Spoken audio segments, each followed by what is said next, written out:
Hi, and welcome to another episode of Hot Takes with me, the Silver Fox. And before we get into it, can you please just check you're still subscribed?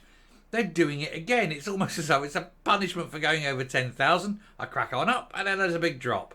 And it looks, as I look at the videos, there's nothing coming off the videos. So it looks as though YouTube are once again doing their shady, let's just unsubscribe people thing.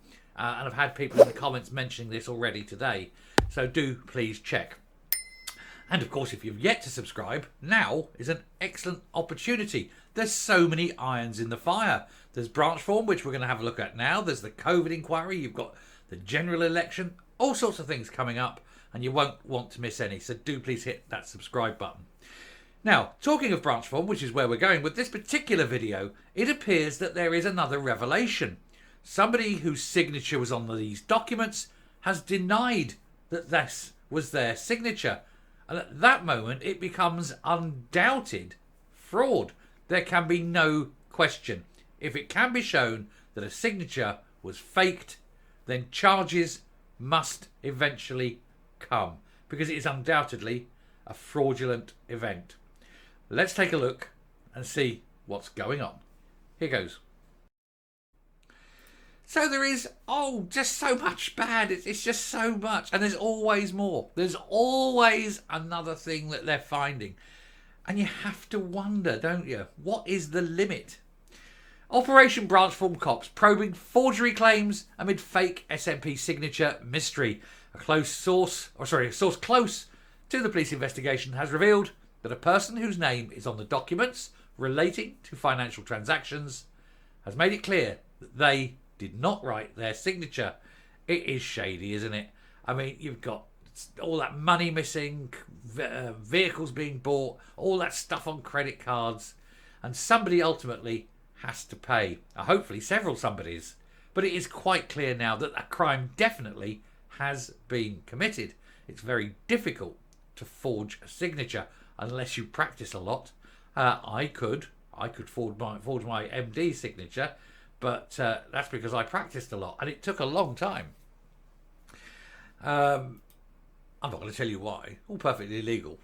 But often he wasn't in the office and things need to go out. When you're doing land purchases, or you have to get reports signed off to go in order to get a contract going, and he's not there. Sign the thing and send it. No qualms. I didn't break any law. He knew. It was PP'd. Anyway, claims that signatures were forged on documents are being investigated by detectives as part of Operation Branchform probe into the SNP's finances, which we've covered, and it's going to continue. This is a story that I think has got to end now. Given all we know, it's got to end in a prosecution, hasn't it? In the latest dramatic revelation about the police probe, the Sunday Mail reported that officers have paperwork showing a name which the person denies having written themselves or of having any knowledge of. And I'm not surprised. Are you? I don't think anyone is. Do you not think that people in the SNP would fake a signature, would push things through on the hope that nobody ever found out, that monies would be transferred, that things would be bought, that reports would be signed off, that things would be okayed, all illicitly? I believe it. I certainly believe it. A source told our sister newspaper there's been signatures on documents which the person named has made clear they did not write. It's one of a number of many strands to the investigation which remain under scrutiny. The documents are in relation to the financial transactions which are being probed over the potential for fraud. Well, there's no potential anymore, is there? If you've got a fake signature, it's fraud. Police have arrested and questioned former SNP Chief Executive Peter Murrell, his wife, and former SNP leader Nicola Sturgeon, and the former party treasurer Colin Beattie. They were all released without charge, yet charges may still be coming. Scottish Conservative Chairman Craig Hoy said these are deeply shocking allegations. The longer this investigation into the SNP's finances goes on, the murkier this shameful scandal seems to become. Every time you get another piece, isn't it? It's, we're looking at this, we're looking at that. That Jaguar, I mean, nearly £100,000 worth of Jaguar. All of a sudden, boom, that's dragged into it. Where did Murrell get it? How come? That is money laundering, if ever I've seen it, maybe, potentially. Cover myself. But, it's, the party will buy it because Peter needs it, then Peter sells it. pockets the difference, thank you. Come on, eh? And he still hasn't been paid back his money. He should demand his money back. Of course, that would breach the party, wouldn't it? Anyway, it's becoming crystal clear. This is Hoy says it's becoming crystal clear that a toxic culture of secrecy exists at the heart of the SNP. Well, it's not clear. We've always known it. It's not something new. It's not as though we're sitting here going, oh gosh, really? Is that a revelation? We all know what a bunch of shady crooks they are. Operation Branchform was launched in July 21, following 7 complaints about more than 600k of ring-fenced donations missing from the SNP's accounts and gone into possibly, probably, maybe, who knows, allegedly, the private accounts of Sturgeon and Murrell, possibly. Gotta cover myself. Last month it emerged that police are probing the purchase of the luxury £95,000 Jaguar, there we go, as part of the investigation. The top-of-the-range electric I-Pace SUV is alleged to have been bought by Mr Murrell from a dealership in Edinburgh. But a car fitting the description of the Jaguar was registered in 2019 and was photographed on the couple's driveway, but has since been sold. It's the second vehicle to be investigated after the £110,000 camper van, which, picture of it there, look, there we go. Camper van that went onto his mother's drive, never moved again. It all stinks of money laundering, it really does. It was taken from the driveway of Mr Murrell's mother house. This was the camper van in Fife at the same time as officers searched the homes. And we did that, and we've done that one to death. But it is, and now we said then it was money laundering, it was fraud, it was all there, and now you get this signature. It's just getting worse and worse. In his latest report, Sunday Mail political editor John Ferguson quotes an SNP source saying, "Things appear to have gone quiet for some time, but the investigation is continuing behind the scenes. Nobody knows when there'll be a significant development, and that is a problem for the party, because we cannot really move on until this is over." And the longer it lingers over, it's like a bad fart in a lift, isn't it? They're all standing there. They all know someone done it. One person knows they done it. But while they're all standing there, they're all guilty of stinking of shit. And that's the SNP through and through. And they need to find who done it, get rid of them, prosecute them, jail them.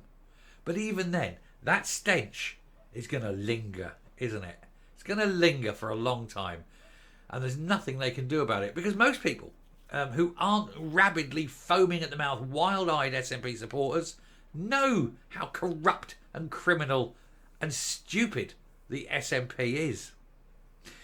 They're saying internally senior people are furious that it's not being resolved one way or another, and there's a fear that things could suddenly blow up in the middle of a general election campaign.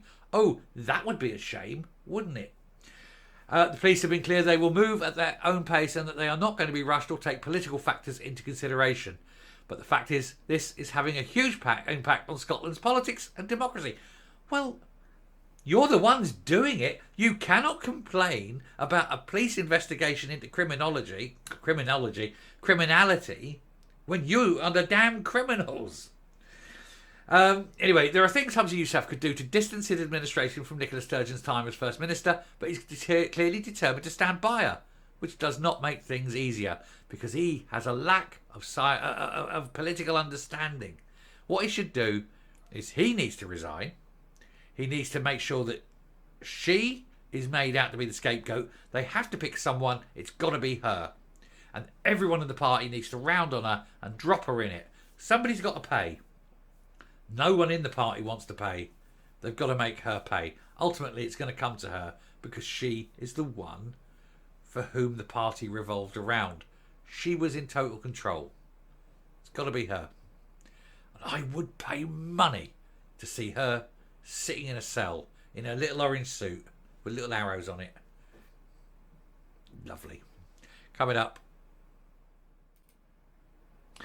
When you have a narcissistic little sociopath like Nicola Sturgeon, it is not surprising that everything is corrupted. Everything is rotten and writhing and dank.